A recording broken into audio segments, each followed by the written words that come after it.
Motherhood, sex, marijuana in the motherfucking building. Yes, indeed. This is the promo video we are using to promote our shit, the shit that we selling in order to keep us going, in order to donate to charity, in order to be bigger than what we are now. So yes, if you haven't gotten your merch, this is the website to get it at. If you see the website address right here, it's shop.spreadshot.com, MSM gear, all. Yes.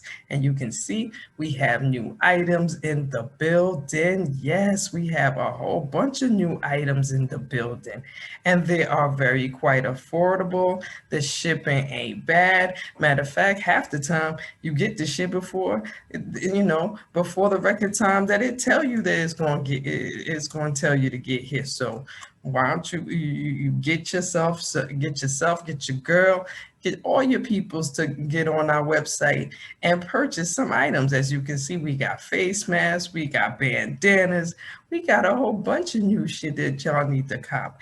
And speaking of shit that you need to cop, a Valentine to my body. What's good with it? You need to cop this book too. This is a $20 one click, but it is a must read. It's a must have, and you must get it on motherhoodsexmarijuana.com. Indeed, absolutely. Get to our website, motherhoodsexmarijuana.com. Check out all our items, of course. Make sure you visit our websites, be involved in new announcements, and yes, of course, check out our promo video, our videos, our shows right here, as we have our episodes listed right here, as well as YouTube. Indeed. So that is the promo of the day. I am Kai Storm. I'm always in the motherfucking building.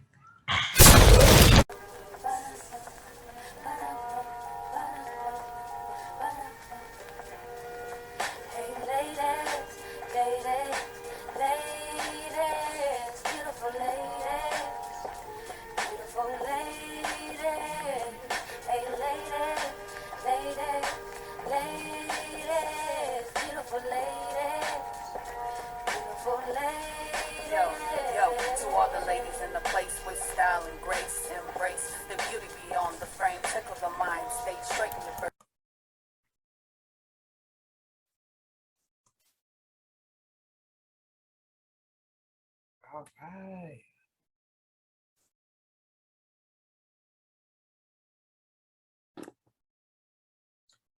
Honey, I mean, we keeping a record here now. What shit. is we said what? We gonna keep up this good attendance record. Is Thank what you. we said we doing, huh? Okay, And working on that punctuality. Okay. So Like yes. Motherhood, so. sex, marijuana, motherfucking building. Hey. You know what, Queen? I am working on my punctuality. I'm not going to give myself the excuse of being late anymore. And I get hard on myself now. You know what I'm saying? You look absolutely magnificent. Thank you, honey. You do too. Shit. You know, I try to represent our team. You feel me? You know? That look professionally done though. What, my makeup? And your hair. Oh, nah, shit. Actually, every now and then I come out and do something that I could actually, you know what I'm saying, make it look like I'm a professional at this. But Lord knows, it just me copying motherfuckers.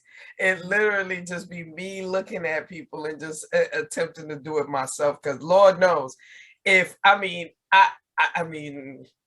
yeah, I could go to a beauty parlor, but fuck that. Okay, well, kudos to you. You know, I do love your sense of style, but no, I thought you had got that shit paid for. Girl, let me tell you, just because of the length of my hair, the cost just to wash it would be like above $90. Never mind put, you know what I'm saying, to style it, you know what I mean? And I get it, you know what I mean? People need to be paid for their talent, you know what I mean? And this is a talent. Doing something like this is a talent. So yes, but if you could do it yourself, wait a minute now. Especially around the time where, you know, you got, because we right around the time where we got to get these children ready for school and shit, and you know we got to spend money for shoes and clothes and shit, and shit. You got to be a responsible parent. You know, you got to be the responsible parent. Oh yeah, I hear you. So yeah, just kudos for that. I love your gear. You be repping for show. Child, I'll be trying to do it for our team. We be trying to do it. We gotta make sure. You know what I'm saying? Now the young lady we having on today, let's talk about her a little bit, just so we can get what we need to let the people know who exactly we gonna have tonight. Absolutely. And so I can't wait for Nyasa to come on board. Today we have the pleasure of speaking to Nyasa Hendrix, and I'm going to let her introduce herself, because one thing that I didn't know about her is that she's non-binary, and so she doesn't identify with, you know, either, you know, so I'm going to let her get into that more. And I'm really glad that we have this chance, because we did speak a little briefly about gender identity, and I think she's joining us. She is joining us right now. Hey, girl, how you doing? How's everyone? Sorry, I was getting myself situated. No need to apologize. What a pleasure. Girl, let me tell you something. The fact that we all on time, it's a small miracle. I'm gonna keep it fucking 100. It's a small miracle up in this bitch. I'm gonna praise God. Yes. Yes. And so I had to get down on myself speaking about that, because I noticed that I was just really late to a bunch of things, and I was just giving myself excuses like, oh, well, I've got this going on. It's like, no, queen. You knew very well weeks ago that this event was supposed to happen for the kids. You did not write it down, and therefore we have this conundrum, and we're all in like reactive panic mode, right? And one thing I love about you so much, Queen Kai, is that you're really organized. Like, I noticed that, and there is certainly a method to your madness. And then when I spoke to Nyasa, I was like, we need to talk about all of this going on, all of this, you know, these great tools that she has. And so, like I said earlier, Nyasa, I'm going to let you introduce yourself, because I didn't know that you're non-binary or that you identify as such. So please tell the world who you are and why you're so amazing. Yeah, cool. Yeah, so my name is Nyasa Hendrix. I use they, them, and she, her pronouns, primarily they, them at the moment. I identify as a Black non-binary queer femme. I hail from the South Bronx through and through, but I'm currently residing in West Philly, kind of a little gentrified. We can talk about that if we want to. I am a facilitator, an educator, a creative, an art historian, and I'm 25. Wild time. I was like still making huge mistakes after mistakes at 25. As am I. Okay, let me be more specific. I was on the road to perdition and bloody hell because I did not love myself. I hated myself at 25. Yeah. And I was participating in my own destruction. So to hear I'm 25 and you have a clue of who you are, I'm like, big ups to you, shit. You know what I mean? Really. but to make it clear for everybody, even for myself, because I mean, I'm 49 years old, and I can't say I know exactly what you mean by non-binary. By non-binary, so let's get into that and break that down a little bit for the people that might didn't read that book. Yeah, for sure. I mean, honestly, this will probably be really affirming for me, even as myself, because I think claiming non-binary has been very new for me, because I think that, you know, I am very feminine presenting. And I think that, like, I wear a lot of pink, my favorite color is pink, my nails are always done, I have earrings in all the time, my face is always beat. You know, I think that sometimes, you know, confuses people, but the way that I identify, or the way that I feel affirmed in non-binary, is that I feel like my tenderness and my femininity, particularly as a Black femme, as a Black person, is something that I feel is very personal. And so when I am out about in the, you know, in like the world, I feel like I am, you know, I put on somewhat of a front. And I think in putting up somewhat of that front, I am, you know, kind of protecting what I feel is soft of mine, and what I feel is tender of mine, and what I feel in my personal life only Black and brown people have the opportunity to see me in. I also think that my gender has been something that I've always questioned my entire life. I think that when I was younger, and even now in my life, one of the biggest conundrums is like, why don't I have a penis? You know, I would very much like to keep my breasts and keep my presentation. I just feel like, you know, throughout certain points of my life, I have felt incomplete in not having that, and feeling like, you know, being referred to as she, or being referred to as a lady, did not necessarily encompass all that I was. And so in a lot of spaces, you know, before, you know, I would say in school, I would have people just call me by my name, or I would have people call me by a specific nickname that I had like given them access to give me. So I think throughout my entire life, I have kind of been playing with this idea of kind of queering gender and kind of queering who I am. Right. I just did not have the terms yet. I didn't have the language to kind of speak to that and kind of be able to, you know, affirm myself in that. But throughout my life, my gender has changed. I have used different pronouns. I have presented differently. I've worn different clothes, you know, so I think that, you know, gender is, you know, always forming. It's a spectrum. It's never ending. And right now, this is where I'm at.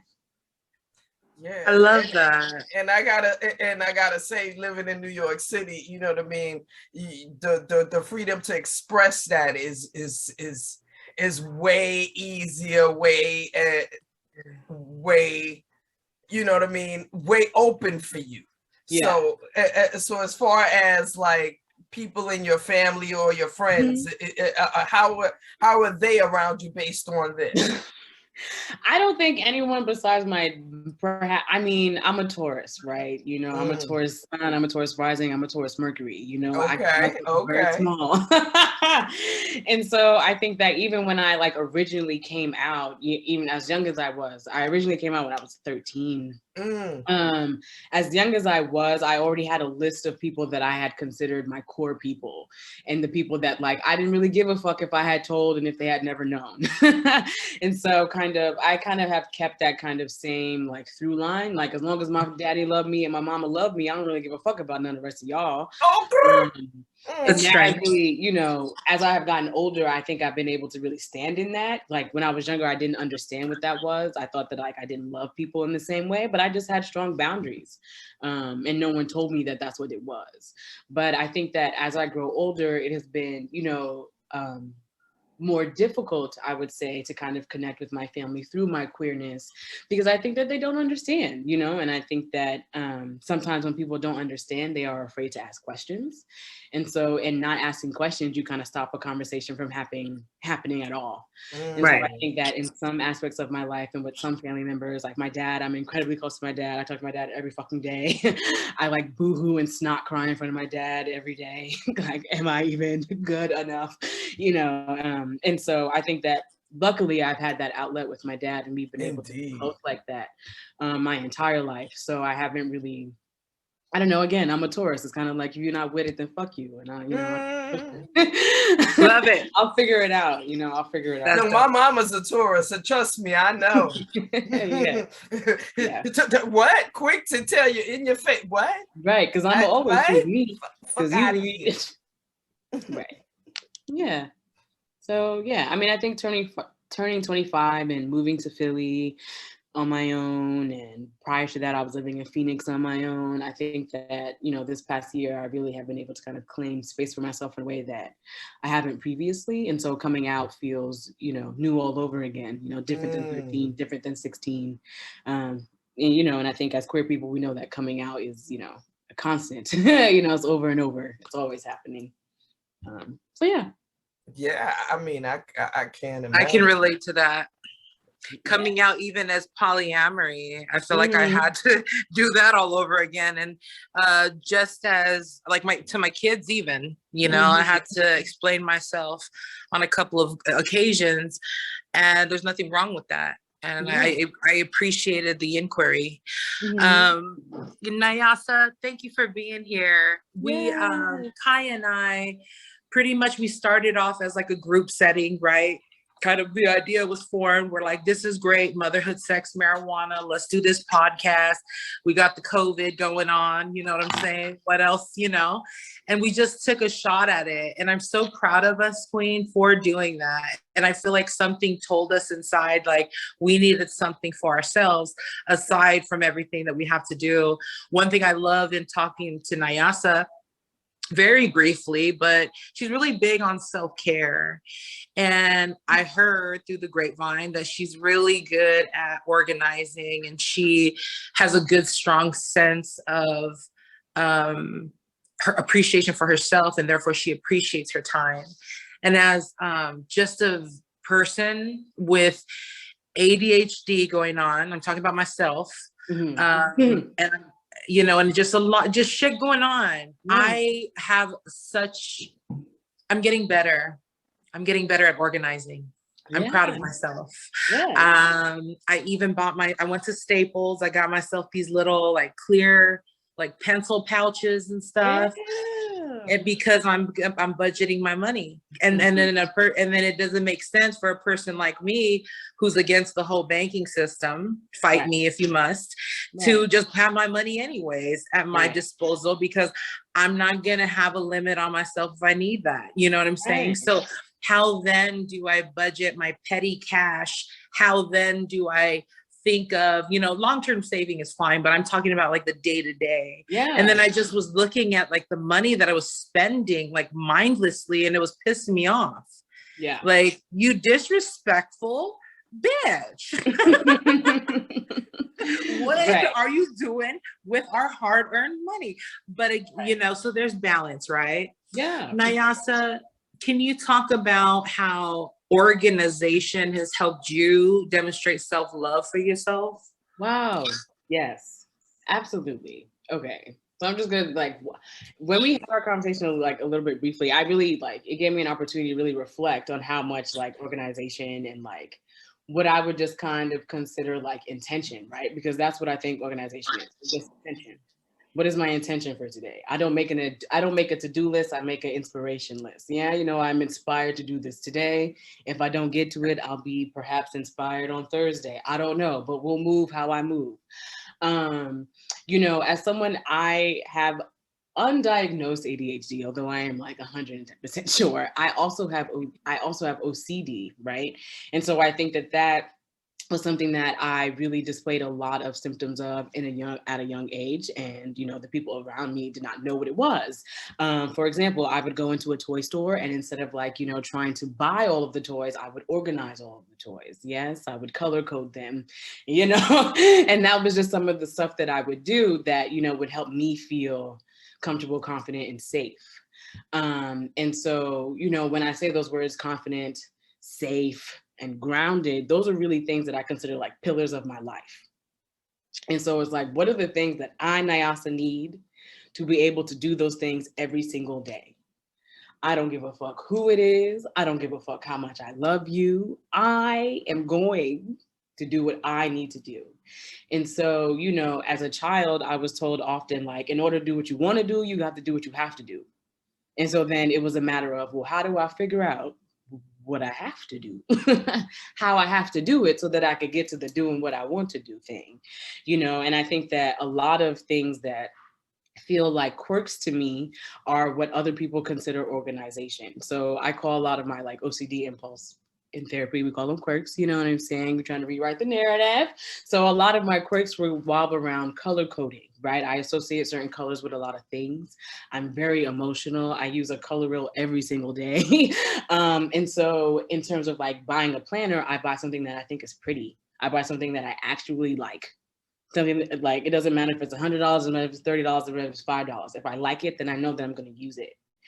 right? And I think that's also kind of like a little bit of a symptom of, you know, ADHD, things that excite us, we want to keep using, you know, like something pretty, something pink, something, you know, sparkly. And so being able to kind of make time to be productive, but it feels like I'm taking care of myself is how I've kind of like tricked myself into, well, not really even tricked, but like kind of solidified a routine. Like I will take a bath every single morning. I do not care, because when I'm in the bath, I'm Janet Jackson, okay? When I'm in the bath, I'm Doja, okay? When I'm in the bath, I'm Meg. Like when I'm in the bath, okay? That's where I need to be. And like, that's what I need to do in order to feel better. And like, you know, I used to think that, or like people used to really call me selfish and self-centered. And I used to really internalize that, because I used to be like, well, I mean, I'm just doing the things that feel good to me so that I could be present for you. Right. And, you know, I used to have a really huge disconnect until I learned about boundaries, until all of these things became really, you know, relevant and popular.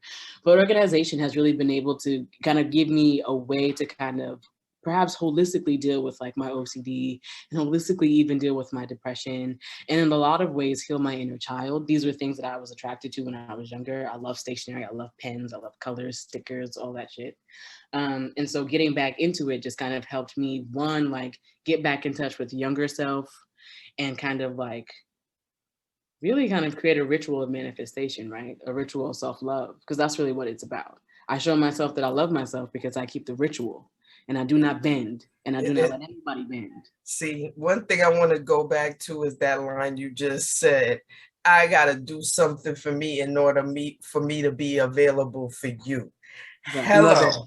Because I feel like whether, you know what I mean, whether you're a parent or not, you know what I mean, the name of the game is you gotta take care of you of foundation in order to be the help, you know, whether it's helping your family, help at work, whatever you helping.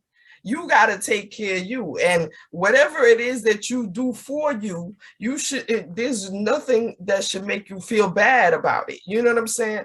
Like the other day, I had this lady ask me about my nails, and she was just like, yo, how much money you spend on your nails? I was just like, girl, boo, I don't care how much money I'm spending on my nails. I care about the fact that I walk in there, they do exactly what I asked them to do, and I walk out feeling fabulous. Hello, that's the name of the game. That's the reason why I go in there. And I'm not the one that's going to ask the boyfriend or the husband what color should I get. Fuck you. It don't even matter if you're paying for it. No, right. Fuck you, nigga. No, I'm going in there for me. No, I said I go in there for me. So if you happen to like it, you know, that's cute and shit. But the fact is, the whole moment is about me. And we as people, we all gotta have those. You know what I'm saying? We all gotta have those for real, for real. Yeah, because I know what I'm like when I don't. I know what it's like when I don't take care of me. And I know where I was, and I know where I got myself out of. And I will never, I can't ever go back to like feeling like that. You know, Ruby, you mentioned earlier, like being 25 and hating yourself. I am so grateful that I do not hate my whole self, and talking to other 25-year-olds and like seeing where other people are in life, and like the lessons and the things that people are just now getting to. And it's like, whoa, like I cannot imagine being in that place, you know, but I think that I was in that place, you know, much earlier in my life, that I was able to kind of be here at 25. I think all of us, you know, unfortunately, all of us get to that place. We get to that place where we analyze ourselves. We realize what we did wrong, what we did right, and that's how we learn to be better. You know what I'm saying? So, you know, some people it happens later, some people it happens earlier. But when it happens, it's a beautiful thing. And once you accept you as you, everybody else gets the finger that don't agree with how you doing it. Like, well, what happened? Period. No, we're not doing that. I'm doing it this way. And that's it. And if you mad, then you mad. Right. I love that. I see that you smoking some weed over there. What you puffing on? And Nyasa? what I'm smoking on. So listen, I'm in Philly, and I'm not even gonna hold y'all. You know what I'm saying? Philly's weed is hella inconsistent, but whatever. Wait a minute, ain't it legal? Ain't there actual recreational spots in Philly? From what I heard. Okay, I would consider myself a veteran stoner. You know what I'm saying? I smoke about 5, 6, 7 times a day. I've been smoking like that probably consistently since I was about 20. I'm 25. You know, I would consider myself deep in. You know, I research strains, like I've been high in a vortex, all sorts of things. So, you know, I think that there are people who like smoke like that, and then there are people who smoke to like recreationally to like literally escape. But like I smoke for effect, I smoke for medicine, right? I'm not on any antidepressants, I'm not on any OCD meds. That was a transition I did with my therapist, you know. So again, kind of using that intention and organization, right, in that research to kind of cultivate a space that I'm taking care of myself. That's how I take care of myself. You know, knowledge is important to me, and making sure I have time to do the thing to do it is what I need to do. That's what's up. Yeah.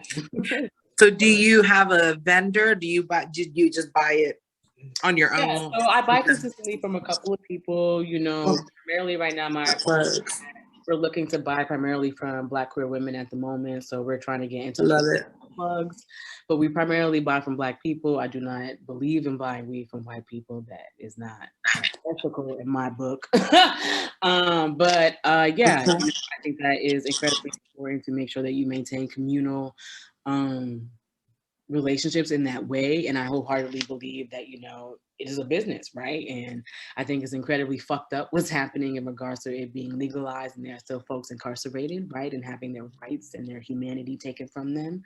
Real shit. A fucking dispensary like it's nothing. So, you know, again, being very intentional with who we buy from and how we buy. And like that. I love that. Thank you for that. It's so like, there's dispensaries everywhere over here. We're very spoiled in Seattle. But you saying that is what I should be doing, only because the thought had come to me before, like, hey, you need a plug. You're spending far too much weed. And plus it's like, you know what I mean? It's hit or miss anyways. But more importantly is the principle behind it. And I can appreciate that. Thank you for that. For sure. Nyasa, I asked you if you wanted children for yourself. You did say that, you know, there was a possibility, but what would you like, or what are some things that you learned in your childhood that attribute to why you're so strong right now, or strong, I should say, you have a strong sense of identity now? Like, what attributed to that, and what would you do as a mother? Yeah, no, this is great. This is a beautiful question. Well, first off, you know, the only two things I've ever wanted to be in my life is an author and a mother, and a wife, you know, and that's crazy because you know, the universe works in absolutely mysterious and beautiful ways, right? It's always working out. Irony. Yeah, the irony of it all. You know, like I mentioned earlier, I came out as queer very young, and so the concept of being a mother in my book had always, you know, unfortunately had to include money. You know what I'm saying? And like science in some capacity, because, you know, all of my previous partners were not folks who could have impregnated me. I have dated trans folks along all the spectrum, folks along all the gender spectrums. And so motherhood to me always felt very urgent.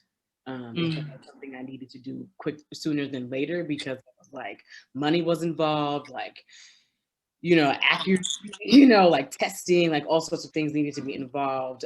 However, now I am dating a cis man, which is the first time I've dated a cis man since I was a wee bit. And, you know, the concept of motherhood feels more readily available. And for the first time in my life, it feels like something that I could very much put on the back burner. And so I made the decision to go on birth control, which has been really interesting in my life because I've never been on it. But in terms of the things that have given me such a like strong like sense of identity has definitely been my mother and my grandmother. And I'll probably cry because it's really that deep. It's a safe space. But there is nobody on this planet that I love more than my mother. I will do anything and everything. I will move heaven and earth and then some for my mother, because I know that it's different. So my parents had me when they were really young, right? My mom was 18 and my dad was 19. And, you know, my mother found out she was pregnant with me when she was 3 months pregnant. And they made the intention to keep me. And I say intention because that is my origin story. That's the story that my parents tell me, that no matter what people told me, because stupidly enough, people used to bully me because my parents were young. Like, what? Why are you bullying? That's a flex. Like, That's something to be, yeah. But my parents always told me that I was made out of love, and that they wanted me, and that I was brought here. And that is the first, like, notch in my sense of self, right? Because a lot of people can't say that. A lot of people can't say that their 18 and 19-year-old parents decided, right? Because they made a different decision the year before, okay? You've been catching what I'm putting down. They made a different decision the year before, and this time they said, all right, we're going to keep it. They decided not to figure out what my gender was, which I think is ironic. You know, my name wasn't chosen, nothing. You know, I'm a Taurus born to 2 Sagittarius. You know, it's really interesting. But that's my first notch of sense of self. My second notch of sense of self was my Blackness, right? And my lineage. My grandfather is Dr. Yosef Ben Yekadin. He's the author of The Black Man in the Nile, The Black Man in the Family. He was a frequent guest on Like It Is, a frequent author in the Amsterdam News. He is Harlem royalty. There's a street named after him. So a lot of that was affirmed in my childhood, knowing where I came from, knowing who the fuck I am, not giving into this bullshit, right? Because I know where I'm from. That was one of the second notches. Another notch was that my mother's lineage traveled from Barbados to Ellis Island. In the book, our name is on the fucking monument, right? I come from a strong lineage of incredibly strong Black people. So, you know, there's nothing stronger to stand on. You know what I'm saying? That's magical and mystical all its own. And protected. Indeed. Queen. That comes with and the fact that you know your history that way. Right. That means that once that, you know, when if and when you make the decision to bring offspring, that's the kind of thing that'll be passed on. For sure. To that offspring, which is absolutely beautiful. Like, that's something that you would want to do. You know what I mean? My question to you would be now, what exactly would you want to leave as a legacy?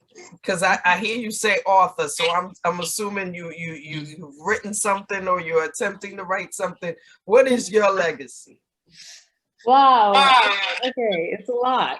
So, you know, let me know if it gets too up here. But like I said, I'm an art historian. So I study the body, I study people, I study emotion, I study art. I believe that the Black story, the Black body, the Black voice can only be embodied by the Black body, the Black voice, the Black mind. I believe that Black art can only be seen by the Black eye. And so I study the depiction of the Black femme from as early as, like, I would say 1400s or so. The first painting that a Black woman is depicted in is actually a trigger warning of rape scene. That's one of the earliest depictions of a Black woman. She quite literally looks like a monkey. She is painted the color Black, and she is surrounded by 3 white men. And you are left to your own, you know, devices. It is titled the R word of a Black woman. And so that was one of the earliest paintings that I ever wrote anything about. It made me really angry. You know, it made me really angry. Understandably. Like, you know what I'm saying? Because I'm like, my body looks like that. That was something I used to say in class all the time.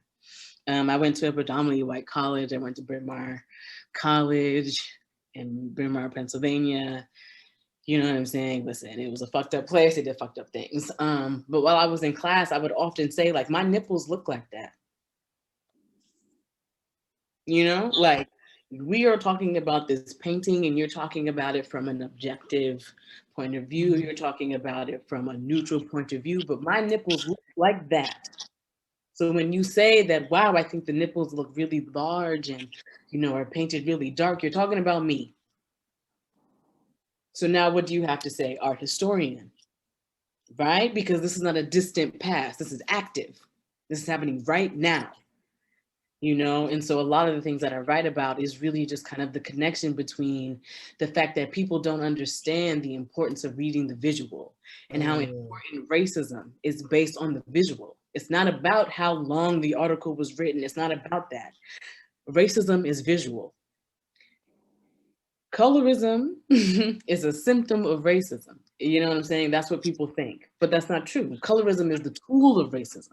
It is the mechanism. Exactly. It's the tool that continues the racism, that allows the racism in our own community to continue. Because, because I mean, living in New York City, you know, that we all could be rocking this same color, but because one person in that has this color is Jamaican, and the other person is Haitian, and the other person is African, or for whatever reason it's different, but we all the same there. We all the same. You know, as a person, as a non-Black person in this conversation, raising Black children, I was raised Mormon. That should tell you a lot. That should tell you why I hated myself, even. It should tell you why I didn't have a good relationship with my parents and why they did not understand me and my sexuality, because I'm very much, I'm sapiosexual. I'm polyamorous, and I love women as well. I identify as a bisexual woman. So all of these conflicts, all of this, and not the strength to help keep me anchored is what, and I'm glad that you pressed upon that. And so my point is that when I see melanin, I see power, because it is power. I read this book called How Black People Invented Everything. Shout out to Dr. Supreme Understanding. It's, I've always revered people of color that had more melanin in my skin. And I detested my skin because I knew that its origins came from the R word, from the Germans and whoever came to my island to do their thing, you know what I mean? Because I should, but then realizing, first of all, you're a queen, you know, it doesn't matter your pigmentation, but what you will not do is judge others for that. So it's a full circle, because I battle with that, because my parents are openly racist. Absolutely. My dad, rest in peace. My mom lives to this day, but she's racist. I mean, it's not something I'm proud of, but I'm not going to lie about it, because then I'm not going to excuse her poor choices. It's a choice. Absolutely. And I feel like racism is also a money plan. It's a money move. There's a reason why these motherfuckers want to oppress this group of a magnificent people that can do anything better than any one of us.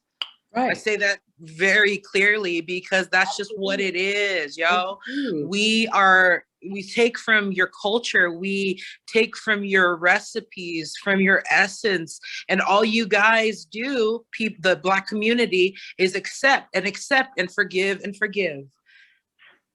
Yeah, absolutely. I mean, I think that kind of also circles back to one of your questions in terms of like solidifying, like, again, like who I am. There was strength in what it meant to be Black. But no one in my family ever told me to be lighter. Everyone in my family always told me to be darker. And that was really critical. That's a very critical thing to grow up as a brown-skinned person, right? At the time that I grew up, because we got to think about what was happening in the 2010s. You know, this is hype. Lots of things are going on, right? Right. That was my adolescence. I was 13, 12, 14, you know, very vulnerable ages. And, you know, what they were saying about brown skin and dark skinned girls, you know, is fucked up. Still fucked up. It's fucked up to this day, you know. There were, you know, accusations of what my, you know, vagina looked like unshaved, you know, compared to a frog and an ink. You know what I'm saying? And the heck? You know, all sorts of just like really vile and, you know what I'm saying, bashing to the self-esteem, right? And as we think about sex and sexuality, right, and empowerment, right, like bashing that, right, not feeling empowered in any way, in that concept. And so, like, you know, I think that being told in my household that like not being lighter was kind of like not the thing. Like in my family, the lighter you are is kind of like get some sun. Right? It's like we don't know what to do about you. You know what I'm saying? Like, you know what I'm saying? Maybe you get a tan. Like in my family, you know? And I'm very grateful for that because, again, everyone wasn't raised like that, and I didn't experience colorism in my family. I experienced outside. And so when I would come home, like the first time I ever remember being racialized in any capacity, I was 4. This little white boy threw some ice at me and told me that my skin looked like doo-doo. And my mother, I went home and I was like, Mom, like, meh. You know, I don't know what 4-year-olds say, but she was like, okay, but like, it's brown. No, think red. She was like, chocolate and tree trunks and soil. And like, she just, you know, my mom's a science teacher, which is, you know, ironic looking back at it, but she named all these other things that were like really important and crucial. The galaxy. All kind of things to encourage you and love Right. beautiful that brown skin of that yours. Brown. Exactly. Right. That like brown exactly. Was, you know what I'm and it's true. It's true. Not all, you know what I mean? Not all of us have the capacity, you know, because I myself, my oldest daughter is she's definitely light skinned. And you know what I mean? It's never been a situation about getting treated different or nothing like that. You're part of the chocolate family. You just decided to be caramel. That's all. You decided that you was gonna be caramel, and everybody else decided they was gonna take the dark chocolate. But either way, it's all good. We all love it.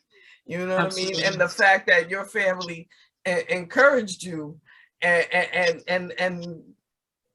you know, it made your foundation stronger. So at 25, you have a foundation that definitely is something that not most 25-year-olds would have, which is a wonderful thing. It's definitely a great thing. So I'm so glad that we got to talk about this on with you on the show. Now, definitely. First thing I want to remind people, because you know, Zoom and its fuckery, you know what I'm saying? No, Zoom and its fuckery decide that this right episode is going to end in 3 minutes and 16 seconds. So okay. What I want to know first is, do we have any more questions, or do we have anything else I would know to, you know, set up another link real quick and get us back on. So I have some more questions. I have a couple of questions. Okay, cool. So let's stop right here. We haven't even talked about fucking. Exactly. Because we gotta get into who's fucking who and how many times and when was the last time, and you know what I'm saying? If the leg has been up at any point in time, we gotta talk about that. So what we gonna do? We gonna stop right here. And then give me maybe 2 minutes, and I'm gonna send you a fresh link, and we're gonna start this all over again. And I'm ready. And then we got a fresh next 30 minutes with Zoom, because Zoom. Thank you, guys. I understand. That's what we not doing, is paying you bitches. Okay. So yes. This is my planner. Well, while it's happening, this is the front of it. Yes.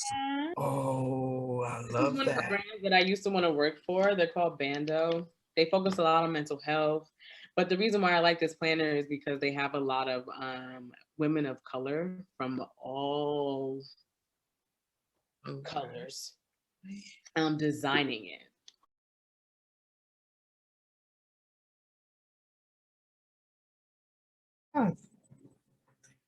See, stop playing. Yes, we are all back in the building. Okay. Hello, thank you. Yes, indeed. Yes, but yes, the last thing we talked about is who fucking who. So hold up, Queen. Hold up. I want to get into that for sure because I have some specific questions. Oh, yes. I want to know because I want Nyasa to share at least like 2 to 3 tips that somebody with zero organization can utilize in their day-to-day life to help them accomplish goals for the week. Buy 2 different color notepads. Use one for work, use one for personal. Use your favorite color for your personal. Use a color that you're kind of like, okay, something that like you pay attention to, but you're kind of like, okay. So, for example, like I was saying before, this is my personal planner. It's my favorite color. It's my favorite font. It supports queer women. It supports women of color. It supports mental health. And then my to-do list for work looks like some 80s like weird shit. But you know what I'm saying? I pay attention to it because I'm like, okay, well, it kind of looks like Save Like the Bell. And, it has my whole week in front of me. So I look at it, but I'm not like, this is my most favorite thing in the world. Because at the time, the job that this was for was not my most favorite job in the world. But I will no longer be working for them as come this Friday. Awesome. But that is one of my tips. Another tip is get a pack of Crayola markers or a pack of highlighters and find a favorite pen. And write down things that are important to you and color code them like that. Even if you do it day by day, even if you just write today at the top and you write a to-do list or an inspiration list, still color code it because that's what will make you keep bringing your eye back. And every time you finish something, even if it's like open document, put a check next to it. Even if write for 30 minutes, put a check next to it because you seeing things checked out is important, right? Because when we put things on our to-do list that seem really big, like when we put finish entire dissertation, there's no way you're going to be able to check that off. But when you write open document, write the badness, I don't want to write my dissertation 10 times. You know what I'm saying? Like when you break it down in what feels like digestible for you, then even if you have to entertain yourself, I don't want to do this fucking shit in parentheses dissertation. If that's what you call it until you call it something else. That's what you call it until you call it something else. Like be honest with yourself. That's the first thing about organization. Be honest with yourself. What are you actually going to do? What is actually going to inspire you to do it? What are you actually calling it? Are you calling it the most important document of your life? Or are you calling this piece of shit I got to write to get across the stage? You know what I'm saying? That's important. I love the real, the ugly, all of that. Exactly. Those are my tips. So get 2 different colored notepads, get a pack of highlighters, pens, and markers you really like. And you know what I'm saying? Really spend time thinking about what are priorities and what are things that you just have to get done. Great tips. Real shit. Thank you for that. And what I do, actually, I use my phone because my phone has in the calendar, it has different colors and all that hot shit. So you'll be able to do shit like that and actually see. And then your phone will quick to make a noise. Hey, you forgot something. And it's like, okay, cool. I appreciate you. You know what I mean? Like, that's why I pay the goddamn bill. You know what I mean? Hell yeah. But whatever you got to do to organize yourself, yes. And I love that you said that I love you said that, Queen Kai, about the digital, because some people do, like I'm analog, so the writing it down and the getting the colors thing really like turns, it just really ignites me. And I'm like, oh my God, I can see how that would work. But I do like that you know that about yourself, right? So it's just all about, again, being honest, what would work for you? Are you more of a digital, analog person? And then just do that, right? I love the use of color. Queen Kai and I love our colors too. Like I love shit that looks pretty, that looks shiny and bright, attractive, glittery even. Nice. And that's your case. That's the case that I have right now. I'm like obsessed. Okay. Awesome. That is what's up, Queen. Do you have any questions at all, or did you have anything you just wanted to say at the moment? Not really. I think I'm ready for the fucking questions. I'm loosening up. You know what I'm saying? Because that's the juicy stuff. Well, definitely. We want to know, Nyasa, what's your most unsavory sexual experience and why? I think my first time was my most unsavory experience because I think that it began consensual, it didn't end consensual. And so, which is like not really sex, right? If it's not consensual, it's not sex. So right. So I think that like for a long time, like I was just kind of like, and then like, you know, we attempted like a redo, you know, with like candlelight and all sorts of stuff, but it kind of had already kind of been like, And like I said, I came out as queer really young. And so I think that, you know, now in my life, I would probably identify mostly as queer or pansexual. And for those who don't know what that is, pansexual is that the easiest way to explain that, you know what I'm saying? It's hearts, not parts. I don't care what's in your pants as long as you make my heart dance, okay? I like that. That's sweet.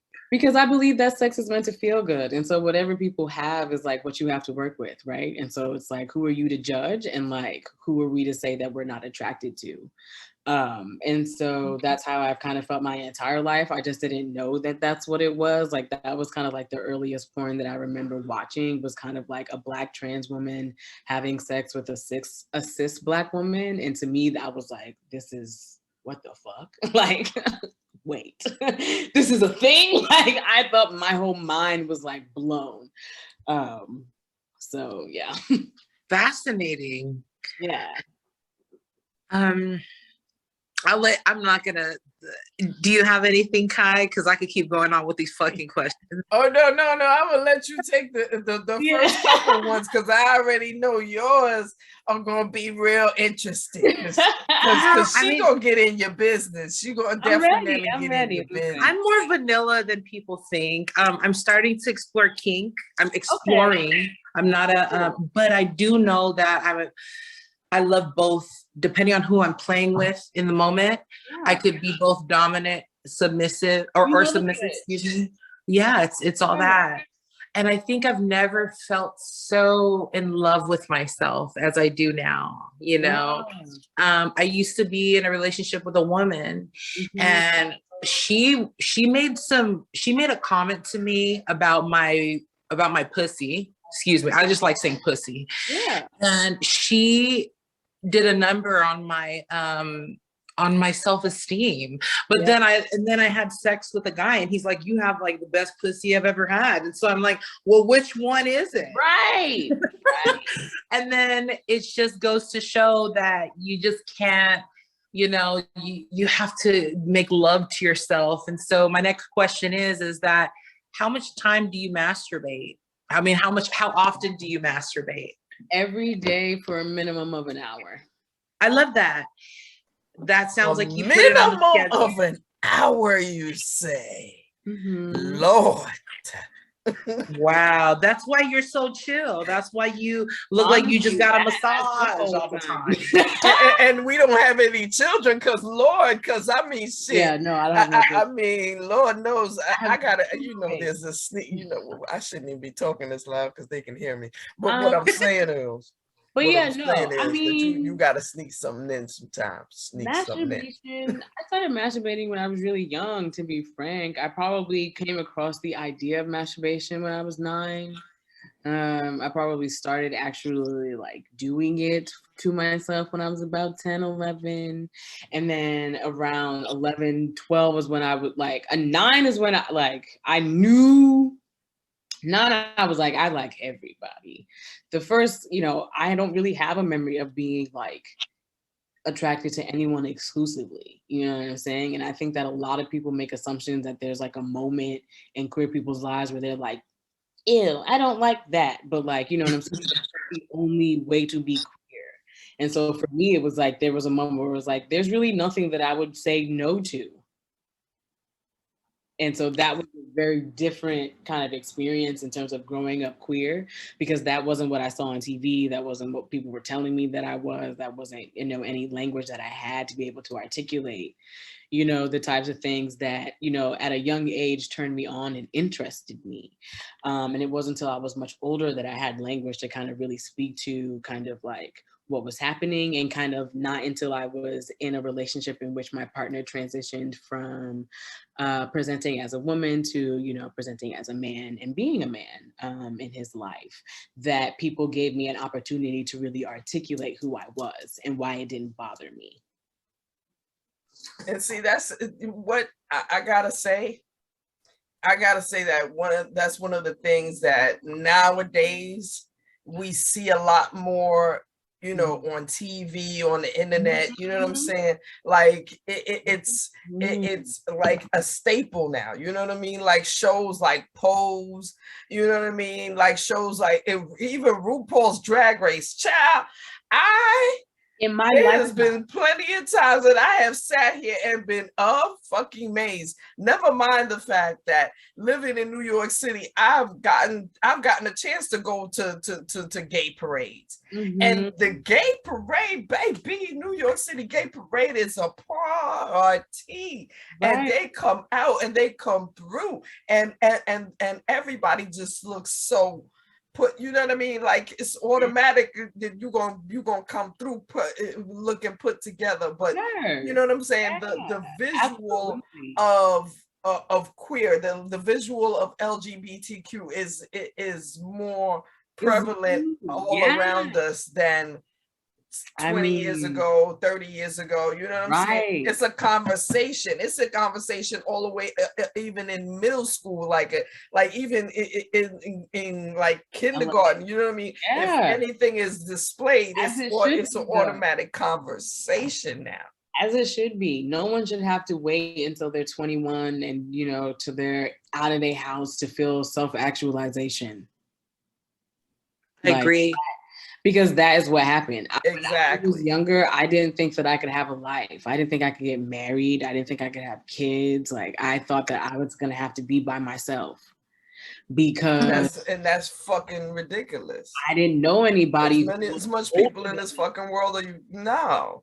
Right. And that's that, we could talk about, how the HIV and AIDS epidemic, you know what I'm saying, and the homophobia of the 60s and the 70s and the 80s and the 90s kind of really removed what would have been queer elders for me, right? An entire generation that died due to negligence and ignorance, right? And incredible violence. And so by wiping out a generation of what have been elders emerges, people who are my age, 25, 30, you know what I'm saying, 40, where we're just kind of like, well, so, okay. We got to start the rules all over again. Create the rules. So even in our own society now, it's still, there's still societies that exist to this day that do not accept your lifestyle. Like, oh, I know. First of all, I'm gonna keep it real. I was on the train not too long ago. Matter of fact, I think I recorded it and put it on our Instagram page, where there was this whole Haitian man with a Bible on the fucking C train, and his ass is talking about, your lifestyle is an abomination. And it's just like, bro, do you understand where you are?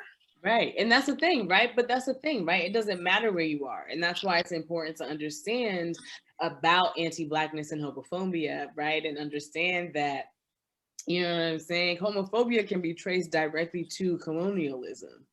Right? And that's about it.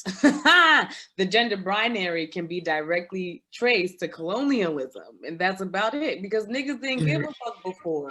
And it's queer people and people who were non-binary and people who defied what the fuck gender were incredibly spiritual and important people. Right?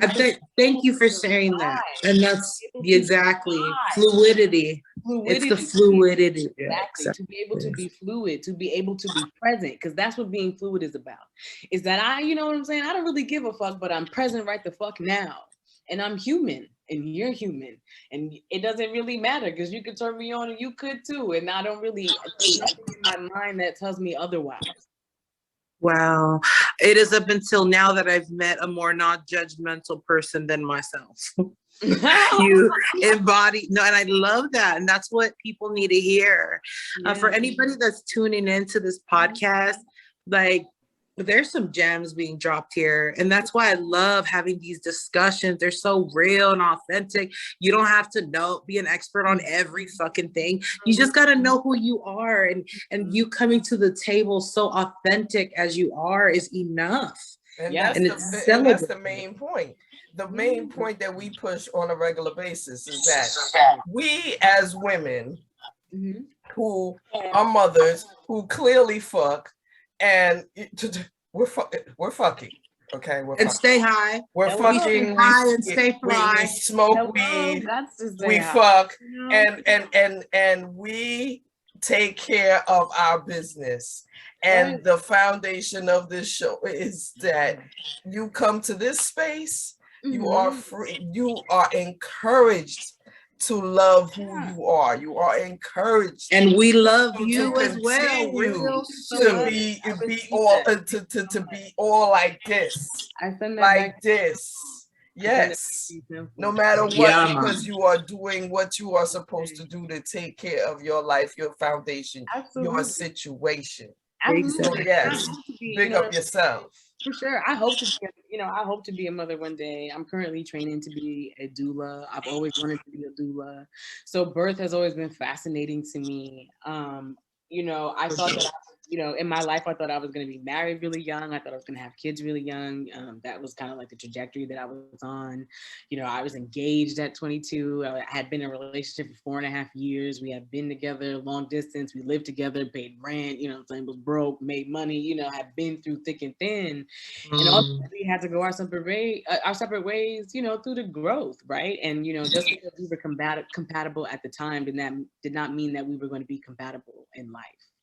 And that's something really difficult to have to realize at 22, right? And really difficult after you've spent all this, 4 years with somebody, it doesn't matter how old you are. 4 years building, figuring out and going through ups and downs and living together, adopting cats and things happen for a reason, though. Things happen for a reason. Your path flows the way it needs the way it needs to flow. You know what I'm saying? And that's one of the main things that you got to accept within yourself when things happen that you don't want to happen. You just like, well, it happened because it needed to happen. And then, you know what I mean? And then, you know what I'm saying? Because it might be better opportunity around the corner. And you got to accept that. Always will be. The universe, you know what I'm saying? I do not believe that the universe makes mistakes. And I am at the position in my life to realize that everything I have ever wished for thus far has come true. And so I'm at the point in my life where I need to dream bigger and I can dream longer. And that's really fucking amazing, right? To be in a place, again, to be 25 and to be able to really have these things, Indeed, that's the point. Point that you are that young and you have that realization, and especially in the world that we now live in. Because best believe the world that we now live in, it is slowly developing into some new shit that we just gotta work with. You know what I mean? I think now in my life I do. I mean, I got a spiritual reading that told me that I probably wasn't gonna have kids till I was about 40, which at the time, which was like literally just a year ago, I was like, oh my God, what? Like it felt so far. I was like, that's 20 years, you know, that's 20 something. That ain't old at all. But then I was like, right. But you know, but the universe works in the ways that it works, you know what I'm saying? And I met my partner that I'm with now, and it's like I can spend a lifetime with you. I don't give a fuck. You know what I'm saying? You know, oh, that's beautiful. When, if and when. But I also feel like, you know, through our lifetime, we'll probably just like acquire some folk, you know. I think motherhood will happen for me in a multitude of ways. And I don't think that it will just happen in the fact that, like, you know, in the most traditional way, because I never thought that I was gonna, you know, wind up marrying a man or being with a man for the rest of my life ever. So, you know. and that's the thing of life. That, I hear you saying things surprise you. You know what I mean? I mean, even myself, I'm gonna tell you right now, when I had my first one, it took the difference between Africa is 21 and my middle child is 12. There was a lot of years where I was like, nah, chill, I'm good. I'm going to keep that one and just hold her down. And then next thing you know, another one popped in, and then another one popped in. And then you say, okay, yeah, let's stop this popping. Let's stop this popping. But what I'm saying is that, you know, that life will the road that you're on, whatever is happening in that road will happen based on things that need to happen, things that you make happen. And I feel like you're on a good road at 25, because when I was 25, my main I thought was bullshit. Like I just was bullshit through every fucking thing. Like, I mean, I went to college. I hung out there for a minute. I ain't graduate. I came back home, tried to work a little bit, didn't work. You know what I'm saying? And it was just like I was I wasn't doing it. I wasn't doing hardly anything productive. It wasn't until I became grown. It wasn't really, honestly, what made me an adult was giving birth. Wow. Not even pregnancy. Giving birth is what made me a full-blown adult. Wow. And because the minute I looked at her and the minute I said to myself, wait a minute, I'm responsible for this? Yeah. Oh, damn. Okay, things got to change. And that was, and it was a quick moment. And the fact that you have a realization of yourself and what you want to do or how you want to do it, without even having extra people around you. Yeah, that you gave birth to. I mean, I think that might be. It's an accomplishment, honey, for real, for real. I mean, I'm a child of, teenage sweethearts. You know what I'm saying? And in the same way that my parents told me a very glamorous, beautiful story, right? I also lived with them being 18, 19, 21, 22, 23. You know what I'm saying? During those years, like I had a conversation with my dad the other day, like he was talking to me like, when I was in my early 20s, you know what I'm saying? When I was like, da-da-da. And I was like, Dad, I have been every age you have been. And he was like, what? And I said, I was like, you know what I'm saying? Because I'm 25, right? And like you at some point in your life have also been 25. And I've been 18. I've been, I'm like, you don't, you know what I'm saying? And that's part of like having younger parents, right? Like we're only 18, 19 years apart. Like there are, sometimes it's really heartbreaking if I'm, honest, if I'm candidly, and I talk to my parents about it a lot. It's really heartbreaking because it's like sometimes my experiences surpass them, right? They don't know what it's like to be 25 with no kids and, get a new job that pays you, quite a bit, a cute little penny. You know what I'm saying? They don't know what it's like to be 25 and just like move in with your partner just because you want to. but that's how it's supposed to be, though. Yeah, your child, that's supposed to automatically be better than you. Because I can tell you right now, me and Ruby talk about my 23-year-old all the time. My 23-year-old Africa is a traveling She worked here, she worked there, Independent. she made her little money, and she traveled, Smart she as do fuck. what she do, and nobody can tell her shit, and because Right. nobody's paying for her life. Her, like that's how I feel. And at I wasn't doing none of that at 23. Okay, Right. I wasn't doing so the fact that your offspring is you're supposed to be, Yeah. you know what I mean? Don't feel guilty for that. That's what it's supposed I don't to happen. feel guilty. Yeah, I mean, I don't think my parents, to speak to motherhood and like parenting, depending on whoever's parenting you, might not always be your mother, but whoever's parenting you, I think that my parents never made me feel guilty for that. I think my parents always really encouraged me for that, and I think, I think that some of the guilt that I feel, I think is sometimes self-imposed, because again, sometimes when you have younger parents, you see them through things that other niggas ain't see them through. And so that's why, like, when I talk about it, and I talked about it with other people who have like younger parents, it's like, that's my nigga. Like, we've been through shit. That's my partner. Like, you don't understand. You know what I'm saying? We know it on a different level that you don't fucking know it. So there's nothing. There is absolutely nothing. And that comes from a very deep, guttural, like primal place. There's nothing I will not do for my mother, because I wish a nigga would even possibly think about it, concoct about it. I wish he would. Like, I wish he would.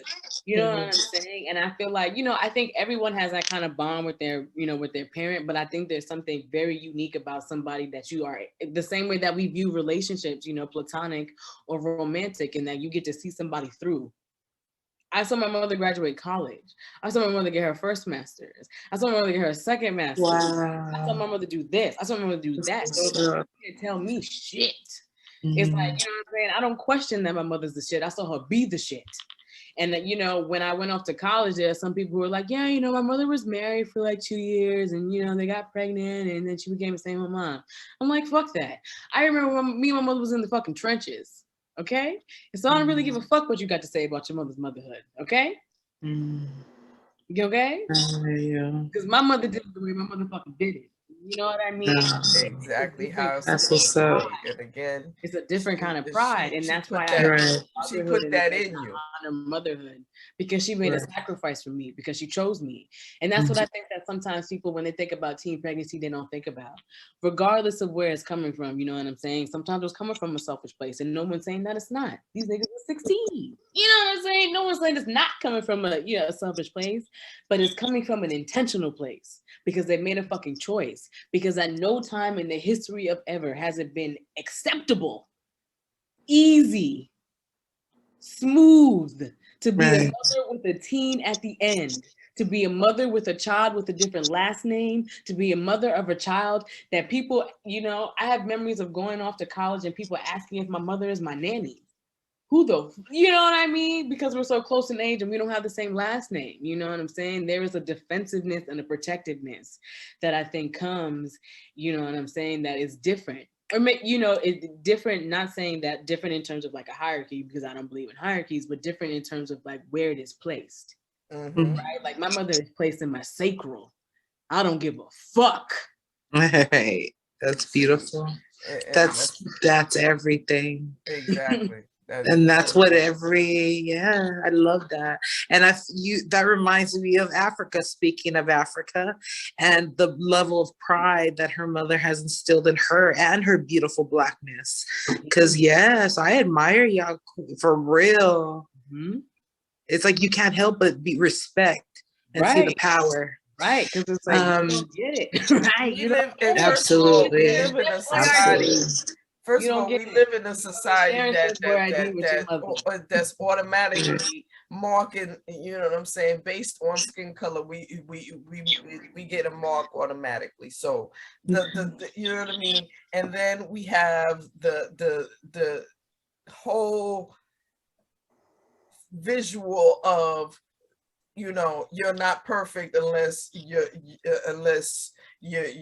waist is this small and your ass is this big and your titties are this big, and then so you got that, and then you got the as soon as you even attempt to even go into a hospital or a clinic and or whatever you do in order to do that to your body, then it's the upkeep and the people talking to you about the upkeep. So it's just like never gonna be enough the if you don't love main thing. yourself already. So just having a foundation within yourself of I love me, I love these extra rolls I have. Yes, I eat like a motherfucker. You damn right. I love food. Food loves me, and that's how we gonna do it. And I'm not about to cut myself up for nobody. Right. It doesn't mind the fact that you emulate that so that whoever is around you that's looking up to you, because even when you don't have kids, somebody's looking at you, somebody's watching. Yes, I have siblings. That's where we at when it comes to the society that we now live in. Somebody is watching, somebody is paying attention. Right. So you emulate in love of self, doing things for yourself, whatever it is too that makes you happy, makes you smile. That is the main name of the game, because at the end of the day, if you don't do it, you gonna end up like all these other people where they're taking medication to feel better. Or they're dependent on some person, whether no matter what the kind of person it is, whether it's a man, woman, whatever you in love with, you dependent on that person to give you encouragement and make you feel good about yourself. Why? No, it should never be like that. It should always be the foundation of you doing it for you, therefore you can do it for other people. Just like you said earlier. I can do in order for me to do for you, I gotta fix me first. I gotta handle me and first. I think that's the part that I think is confusing, right? And it used to be very confusing for me. You know, again, I have a Libra, you know what I'm saying, North Node, so I'm prone to relationships. And so, you know what I'm saying? I was with a high school sweetheart. We were together for 3.5 years. You know, I don't have very short relationships. I wouldn't say that I'm a polyamorous person, but all of my relationships have been monogamous. You know what I'm saying? You know what I mean? So, you know what I mean? You might feel good one night. You know what I mean? It might feel so, you know what I'm saying? I've had threesomes and like I've had sex with other people outside of like people who have been my primary partner in previous relationships, and I've just been involved in different kink things.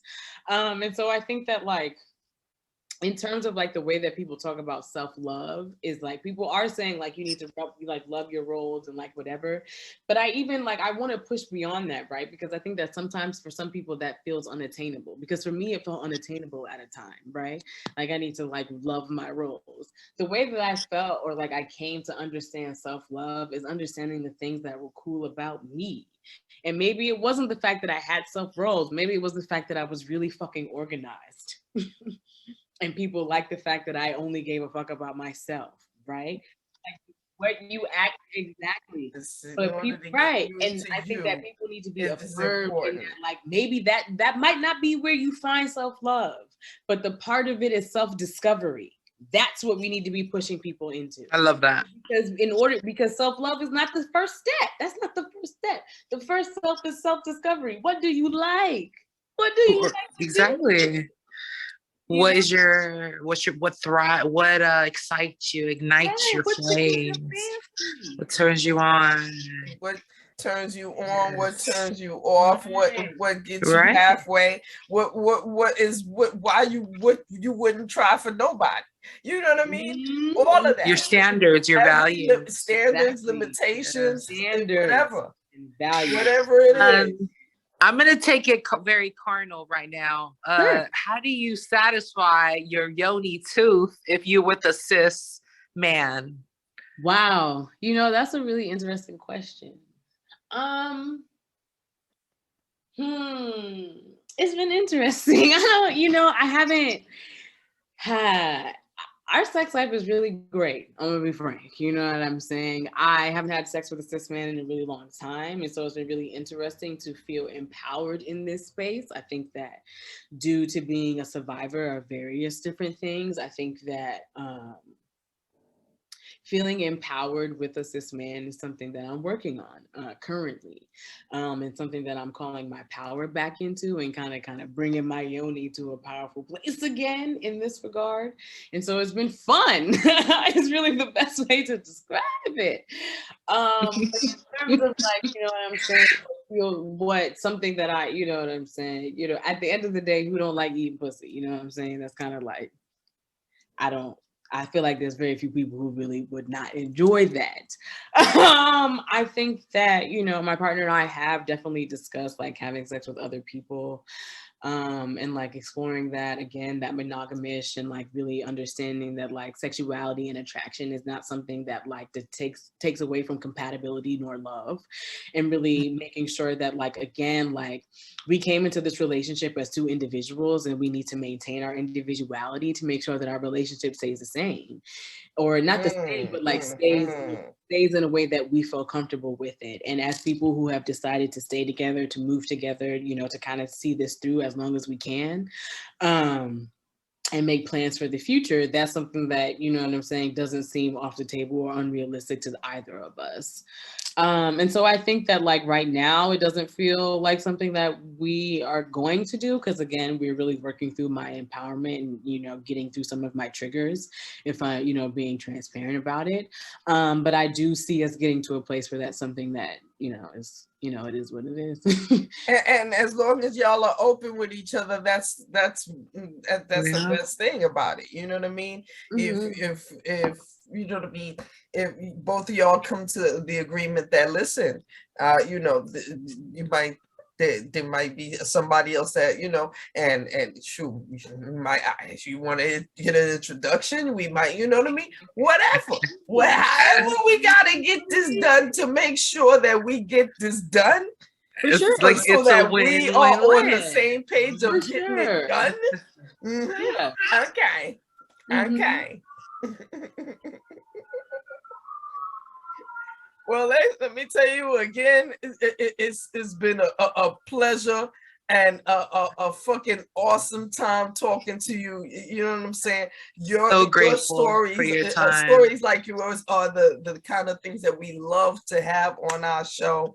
You know what I'm saying? So if you have like, you know, anything you want to tell people, or you want to, you know what I'm saying, particularly call out to, this is a good time, because we got 3 minutes and 11 seconds. Oh, speaking about 3 minutes, I have difficulty trying to initiate threesomes with women. Have you had, or what's been your experience trying to get like that going? I'm gonna be very honest, you know what I'm saying? And this is probably the most honest and blunt thing I've said so far. I'm a beneficiary of pretty privilege. I'm not gonna lie. I haven't had to chase anybody really ever. And all of the threesomes I've had have been friends of my partners who've had crushes on me. That's very fortunate. And that is the ideal situation. You are blessed to have. Indeed. I like you. I've been liking you. Here. What's going on? Right, exactly. Those legs. Play on, play on. You can't help but play, you know what I'm saying? Hey. Motherhood, sex, marijuana, and Nyasa, the motherfucking building. Thank you so much. Yeah, I love y'all. All right, love y'all. Bye.